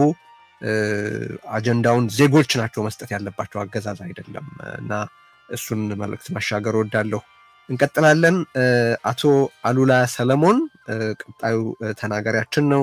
አቶ አሉላ ሰለሞን በአሁኑ ወቅት በተለይ በትግራይ ውስጥ ባለ ፖለቲካ ዙሪያ ለውጥ የመፈለግ ምልክት ሆነው ካሉ ጎላ ያለ የተለያየ የመዋቅር ለውጥ እንዲመጣ ድምጽ ከሚያሰሙ ምልክቶች አንዱ ነው። በተለያየ ሁኔታ የእስከዛሬው መንገድ አይበቃም፣ ማነው የእስከዛሬው መንገድ ይበቃል፣ የእስካሁኑ ዋጋ ወይም ኪሳራ ይበቃል፣ ከዚህ በኋላ አዲስ መንገድ መኖር አለበት የሚል ሐሳብ በስፋት ያስተናግዳልና እርሱን ወደዚህ ወደ መድረክ ጋብዘን ጦርነት እንዴት ሊቆም፣ አገዛዝ እንዴት ሊያበቃና ዘላቂ ሰላም እንዴት ሊሰፍን እንደሚችል ያለውን ሐሳብ ያቀርብልናል። እንግዲህ መፈክሮቻችንን አሰሙ። ጦርነት ይቁም በሉ፣ ሰላም ይምጣ በሉ፣ አገዛዝ ይብቃ በሉ። ዜጎች እንተባበር፣ ስንተባበር እናሸንፋለን። አሉላ ቀጥል። አመሰግናለሁ ቴድሮስ። በመጀመሪያ ይህንን መድረክ ያዘጋጀው አብሮነት በተለይ ደግሞ አቶ ልደቱን በዚህ ረገድ እጅግ አድርጌ ማመስገን ፈልጋለሁ። አክብሮቴንም መግለጽ እወዳለሁ። በእንደዚህ አይነት በተለይ ኢትዮጵያ ውስጥ እንደዚህ አይነት መድረኮች ለማዘጋጀት የሞከሩ ወይም ደግሞ የሰላም ጥሪን ያቀረቡ ሰዎች ምን ያክል ዋጋ እንደከፈሉ እናውቃለን። በኪነ ጥበብ መድረክ ጦርነት ይቁም፣ ሰላም ይምጣ ያሉ ዜጎች ዋጋ ከፍለዋል። የፖለቲካ ድርጅት አመራሮች ጦርነት እንዲቆም፣ ሰላም እንዲመጣ የጠየቁ፣ አገዛዝ እንዲያበቃ የጠየቁ ዋጋ ከፍለዋል። አሁንም ዋጋ እየከፈሉ ነው ያሉት፣ በሰላማዊ መንገድ የትግል ላይ ያሉት ማለት ነው። ነገር ግን እንደዛም እየሆነ ተስፋ ባለመቁረጥ ይህንን ትግል የቀጠሉ በአገር ውስጥም በውጭም ብዙ ዜጎች አሉ። ይህ የሰላማዊ ትግል ጥሪ ጦርነት እንዲያበቃ፣ አገዛዝ እንዲያበቃ የሚደረግ ጥሪ በመሰረቱ ሰላማዊ መሆንን አለበት ትግሉ ብለው ያመኑ በዋናነት በተጨማሪ ደግሞ አይ አገዛዙ የሰላማዊ ትግል ስፔስ ወይም ከባቢውን ስለዘጋው ያለን አማራጭ በትጥቅ ትግል ነው የምንፋለመው ብለው ትግል እያካሄዱ ያሉ ወገኖችም አሉ። ከዚህ በተጨማሪ የሰላማዊ ትግል አስፈላጊነት ከመግለጽ ባለፈ እንዲሁም በትጥቅ ትግልም የሚደረገው ትግል እንረዳለን፣ ወገኖቻችን ያሉበት ሁኔታ ያ እድል ስለተዘጋ ነው ወደ በረሃ ወጥተው እየታገሉ ያሉት የሚሉ ከውጭም ጋር መተባበር አለብን ይህንን አገዛዝ እንዲያበቃ የሚሉ አካላት እንዳሉም እንረዳለን። በዚህ ትዕይንተ ህዝቡም እየተሳተፉም እንዲሁም እየተከታተሉ ያሉ ወገኖችም በዚህ ረገድ የሚገለጹ ነው ብዬ አምናለሁ። ዋናው ነገር ግን በእኔ እምነት ሰላማዊ ትግል ከዋጋ አንጻርም ከምንከፍለው ዋጋ አንጻርም እጅግ ያነሰ አገዛዙ ደግሞ በጣም የሚፈራው የትግል ስልት መሆኑ አምናለሁ። ምክንያቱ ሀሳብ ይፈራል። አገዛዙ በጦርነት እድሜውን ማራዘም እንደሚችል ያምናል። በሀሳብ የሚደረግ ትግል ግን እጅግ ያስፈራዋል። ይህም በተግባር የታየ ነው። ቅድም እንደገለጽኩት በሀገሪቱ የሰላም ጥሪ ያቀረቡ፣ ጦርነት እንዲቆም ጥሪ ያቀረቡ ዜጎች እየተወሰደባቸው ያለ እርምጃ የምናውቀው ነው። በተጨማሪ ግን በጦር ሜዳ የሚፋለሙ ግን የሀገሪቷን ትልቁ ድርሻ የሚይዘውን የሀገሪቱን ሀብት ለጦርነት እያዋለ አገዛዙ በጦርነት እየቀጠለ ነው ያለው። ስለዚህ ሰላማዊ ትግል አጠናክሮ መቀጠል እንዲሁም ጦርነት ይቆም ስንል አገዛዙ ጦርነት እንዲያቆም ብቻ ሳይሆን አገዛዙ በተቃራኒ የተሰለፉ ኃይሎችን ለድርድር ለሰላማዊ መንገድ ራሳቸውን ማዘጋጀት አለባቸው። ይሄ ትግል ራሱ ውጤት እንዲያመጣ ከተፈለገ ጦርነት መቆም አለበት። እየተዋጋን መወያየት አንችልም። ባጭሩ እንድንወያይ ቀጣይ አቅጣጫዎች እንድናስቀምጥ ከተፈለገ ጦርነቶቹ ቆሞ በአፋጣኝ የሀገሪቷ ሁኔታም ጦርነት መሸከም ወደማይችልበት ደረጃ እየደረሰ ነው። ኢኮኖሚው እየደቀቀ ነው።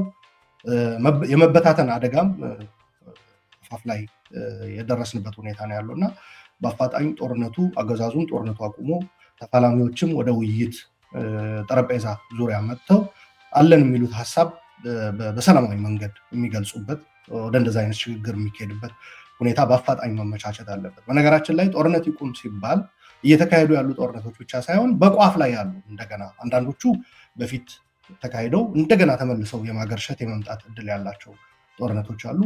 አንዳንዶቹ ቀጠናዊም ይዘት ያላቸው ጦርነቶች ብቅ እያሉ ነው፣ እየታዩ ነው። ይሄ ምንም ጥያቄ የለውም። ይህንን ግምት ውስጥ በማስገባት ነው ከሀገራዊው ስነሳ በአማራና በኦሮሚያ እየተካሄደ ያለው ጦርነት ነው ትልቁ። ይሄ በአፋጣኝ ወደ ውይይት ዓለም አቀፍ ማህበረሰብም ኢትዮጵያውያንም በተለይ በዚህ መድረክ የተሳተፉ ያሉ ሀሳብ አቅራቢዎችም ተመልካቾችም ጫና አድርገው በፍጥነት በኦሮሚያና በአማራ ክልል እየተካሄደ ያለው ጦርነት የሚቆምበት ተፋላሚዎች ወደ ጠረጴዛ ዙሪያ የሚመጡበት ሁኔታ መመቻቸት አለበት። ምክንያቱ እልቂቱ በጣም የከፋ የእርስ በርስ ጦርነት መሆኑ ደግሞ ወንድም ከወንድሙ ጋር ነው እየተገዳደለ እየተላለቀ ያለው። በዚህ ምክንያት ደግሞ ህዝቡ ከቦታ ቦታ መንቀሳቀስ አልቻለም፣ ማምረት አልቻለም። በተቻለ መጠን ደግሞ ያገኘውን እድል ተጠቅሞ ያመረተ ደግሞ አጓጉዞ ሸጦ እንትን ማለት አልቻለም። ልጆቹን ወደ ትምህርት ቤት መላክ አልቻለም። ትምህርት ቤቶች ወድመዋል። ከቦታ ቦታ መንቀሳቀስ በጣም በኢትዮጵያ ብርቅ ሌክዠሪ የሆነበት ሁኔታ ነው የተፈጠረው። ይህን ማለት አለበት። ከዚህ በተጨማሪ ያው ከትግራይ እንደ መገኘት መጠን የትግራይ ሰው እንደመሆን መጠን በትግራይ ደግሞ የነበረው ጦርነት ያስከፈለን ዋጋ ሁሉም ኢትዮጵያዊ የሚረዳው ነው። 1 ሚሊዮንና ከዛ በላይ ሰው ጠፍቷል። ሀብት በቢሊዮኖች ወደ አንዳንዶቹ በትግራይ ብቻ እስከ 80 ቢሊዮን ዶላር የሚሉት አሉ። አንዳንዶቹ ደግሞ አጠቃላይ በሶስቱ ክልሎች በትግራይ 30 ቢሊዮን፣ በአማራ ክልል 20 ቢሊዮን፣ በአፋር ክልል 10 ቢሊዮን ወደ 60 ቢሊዮን ዶላር እንደወደመ ያስቀምጣሉ። እና ይሄ ጦርነት በሰላም ስምምነት ቢቋጭም አሁን ተመልሶ ጦርነት የሚያገረሽበት ሁኔታ ምልክቶች እየታዩ ነው ያሉት። በተለይ ከጎረቤት ሀገር ኤርትራ ጋር በተያያዘ ደግሞ ፍጥጫው በጣም እየከረረ ሄዷል። ይሄ ፍጥጫ ደግሞ ያው የጦርነት አውድማው ትግራይ የመሆን እድሉ ሰፊ ነው፣ ምን ጥያቄ የለውም።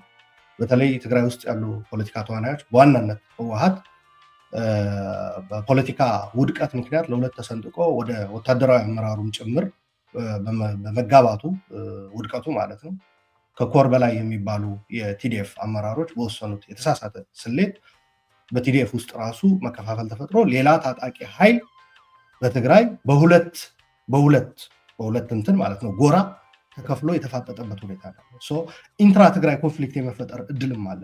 የኢንትራ ትግራይ ኮንፍሊክት ደግሞ በሶስት ደረጃዎች፣ በአንደኛ ሁለት አካላት ከኋላ እየገፉ ትግራይን ከትግራይ የማጋጨት ጦርነት ውስጥ የመክተት፣ ሁለተኛ እነዚህ ኃይሎች ወደ ጦርነት ሲገቡ ራሳቸው ደግሞ ትግራይ በሁለቱም ሳይድ ተሰልፎ የእነሱን ጦርነት እንዲዋጋ የማድረግ፣ ሶስተኛ ደግሞ በሶስተኛ ደረጃ የውክልና አጠቃላይ በቀጠናው ያለ የውክልና ጦርነት ላይ ትግራይ ተሳታፊ በማድረግ ትግራይን የማውደም አቅጣጫ ነው እየተካሄደ ያለው። በዋናነት ይህ የሰላም ይምጣ ጦርነት ይቁም አገዛዝ ይብቃ ጉዳይ ትግራይን ደግሞ ከአሁን በፊት በከፈለው ዋጋ አሁን ጦርነት መሸከም የሚችል ጫንቃ አለ ብለን አናምንም። ይሄ በነገራችን ላይ ትግራይ ስለተገኘው ብቻ አይደለም፣ ከትግራይ ውጭ ያሉ ኢትዮጵያውያን ወንድሞችን በተደጋጋሚ የተናገሩት ነገር ነው። የትግራይ ህዝብ አሁን አንድ ጥይትም መተኮስ የለበትም። ትግራይ ላይ ጦርነቱ መሸከም የሚችልበት ጫንቃ የለም፣ ወድሟል። ስለዚህ የህወሓት አመራሮች እንደተጋበዙ አቶ ልደቱ ቅድም ገልጿል። ቢገኙ መረጥ ነበር። አስተውለው ይህንን ልዩነት አጥብበው ጦርነቱን ማስቀረት መቻል አለባቸው። በትግራይ ሊከሰት የሚችለው ጦርነት ማለት ነው። ከዛ በተጨማሪ ደግሞ የተለያዩ ኃይሎች በተለይ የኢትዮጵያና የኤርትራ መንግስታት በተለይ የኤርትራ መንግስት ጦርነቱ ወደ ትግራይ እንዲመጣ በጣም ትልቅ ጥረት እያደረገ ነው። ፌደራል መንግስት ደግሞ ይህንን ሳያገናዝብ በብልሃት ሳያይ ወደዚህ ወጥመድ ሰተት ብሎ እየገባ መንገድ መዝጋትም ጀምሯል። መንገድ መዝጋት የምን ምልክት እንደሆነ እናውቀዋለን ሁላችን። 2013 ዓ.ም ላይ በመንገድ መዝጋት ምልክቶች የተጀመረ ነው። እልም ያለ ጦርነት ውስጥ ተገብቶ ጀነሳይዳል በሆነ እንትን ከፍተኛ እልቂት 1 ሚሊዮን ወገኖቻችን ያጣ ነው ማለት ነው። አንዴ ከተኩል ይቀራል። ኦኬ። ስለዚህ ይህንን አደራ ማለት እፈልጋለሁ። በዚህ ረገድ በተለይ ትግራይ ላይ ያለው ፍጥጫ ሌላውንም የሚነካ ስለሚሆን ካሁን በፊትም የተካሄደው ጦርነት ሁሉንም ዋጋ ያስከፈለ ስለሆነ እዚህ የተገኛችሁ ወገኖች ትግራይ ላይ ያለው ሁኔታ ልብ ብላችሁ ወስዳችሁ እዛ ላይም ጫና እንድታደርጉ ጥሪዬን ማቅረብ ፈልጋለሁ። ጦርነት ይቁም፣ ሰላም ይምጣ፣ አገዛዝ ይብቃ። አገዛዝ ሳያበቃ ሰላም የማይታሰብ ነገር ነውና ወንድሞቻችንን ወደው አይደለም አንዳንዶቹ እየተፋለሙ ያሉት። የአገዛዝ እንትን በኢትዮጵያ አለማብቃቱ የአገዛዝ ስርዓት አለማብቃቱ የፈጠረው ነውና እሱም ላይ እኔ በዋናነት ሰላማዊ ትግል ነው አሁን እንትን ማረገው የምደግፈው።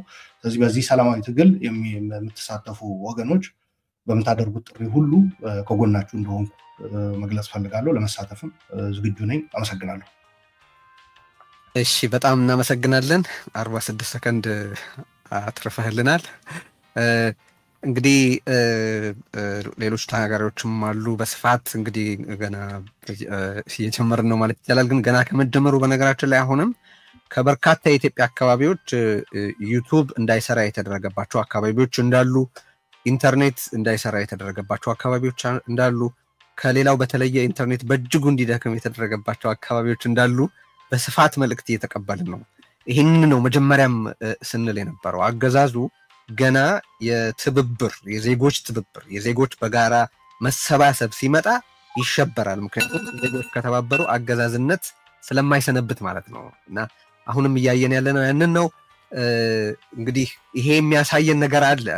ምን ያህል ትግሉ ገና ከጅምሩ አገዛዝን በማሸበር ረገድ እንዲርድ በማድረግ ረገድ እንዴት ውጤታማ እንደሆነ ያሳያል ብዬ አምናለሁና ብርታት ሊሆነን ይገባል። ይሄ ድምጻችንን ለማሰማት ትክክለኛው ፓት ላይ መሆናችንን ሊነግረን ይገባል ብዬ ስለማስብ ነው። ይህንን መልእክት አሁንም ከተለያዩ የኢትዮጵያ ክፍሎች መልእክታችሁን ላኩልን። ምንድነው የተቸገራችሁበት ጉዳይ የሚለውን እንደዚሁ ተመልከቱ፣ ላኩልን።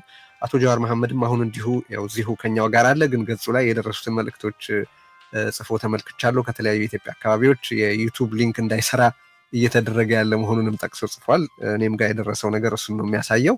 ስለጻፈ ላንሳው ብዬ ነው እዚህ ላይ። አቶ ጀዋርም ንግግር ያደርጋል ከተወሰኑ ጊዜዎች በኋላ። ስለዚህ እሱንም ተጠባበቁ። ሌሎች ብዙዎች አሉን እዚህ። አቶ ገዱም አሉ፣ አርበኛ ዘመነም ይናገራል። በኢትዮጵያ ውስጥ አሉ የምትሏቸው የፖለቲካ ፊገርስ ይናገራሉና ይህንን በየሚዲያው የምትከታተሉት ሁሉ እየተከታተላችሁ ያላችሁበትን ሚዲያ ሊንክ አሰራጩ። ወዳጆቻችሁ ይህንን ትዕይንተ ህዝብ እየተከታተሉ እንዳለ አረጋግጡ። የዚህ ሰልፍ ታዳሚ ለመሆን ምንም አይጠይቅም። ይህንን ርዕዮተ ዓለም አይገድበውም፣ ሃይማኖት አይገድበውም፣ አካባቢ አይገድበውም፣ አተያይ አይገድበውም እና ይህንን ትዕይንተ ህዝብ ላለመካፈል ምንም ምክንያት የለም። አገዛዙ ብቻ ነው ይህንን ትዕይንተ ህዝብ ወይም ገዢዎች ናቸው ይህንን ትዕይንተ ህዝብ መካፈል የማይፈልጉት። በዛም ምክንያት ነው ህወሓትና ብልጽግና ያልተገኙት ብለን ነው የምናስበው። ለማንኛውም ቀጣዩ ተናጋሪያችን የሚሆኑት እዚሁ ላይ እየተመለከትኩ ነው፣ አቶ አማኑኤል ሞጊሶ ናቸው። አቶ አማኑኤል ሞጊሶ የወላይታ ብሔር ተወላጅ ናቸው። የወላይታ ብሔራዊ ንቅናቄም ሊቀመንበር ናቸው። 10 ደቂቃ አሉት አቶ አማኑኤል አሁን ሀገራችን ባለችበት ሁኔታ ጦርነት እንዴት ሊቆም፣ አገዛዝ እንዴት ሊያበቃና ዘላቂ ሰላም እንዴት ሊሰፍን ይችላል የሚለውን የእርሶንና የንቅናቄውን ሀሳብ እንዲያቀርቡ ጋብዞታለሁ። 10 ደቂቃ አሉት። ይቀጥሉ አቶ አማኑኤል።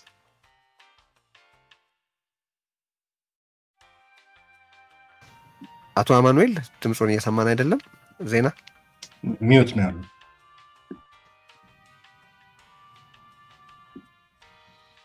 አንሚዩት ማድረግ አለባቸው ቴዲ።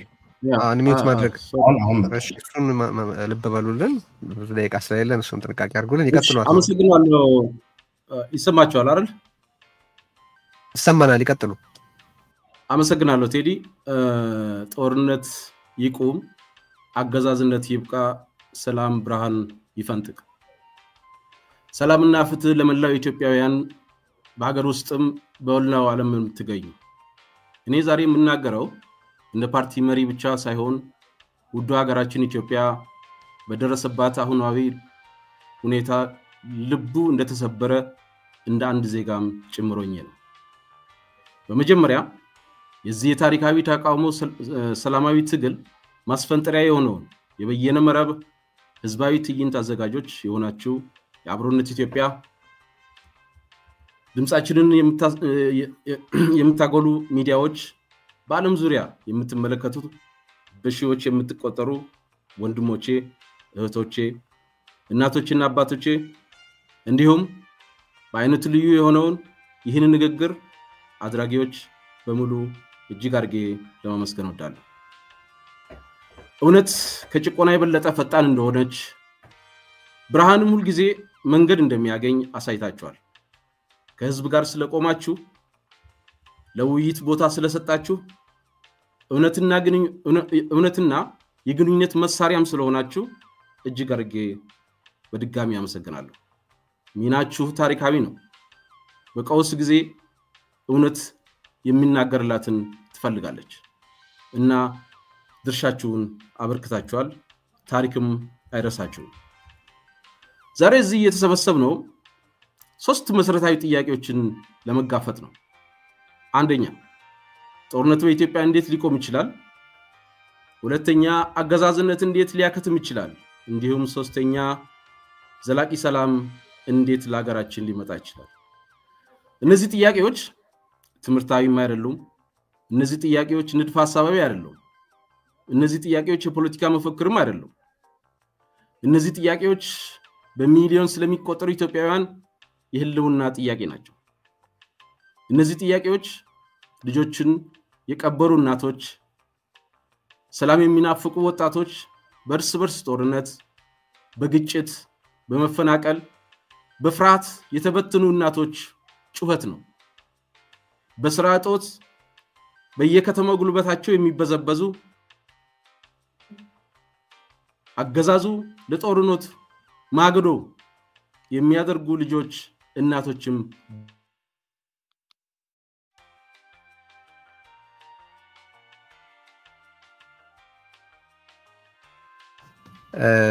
ተቋርጧል ይመስለኛል አይደለም እየሰማናቸው አይደለም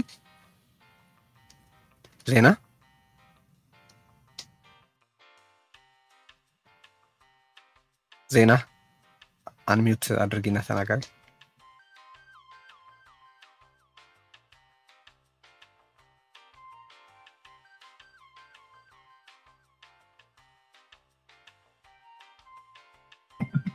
ኢንተርኔታቸው ተቋርጧል ይቅርታ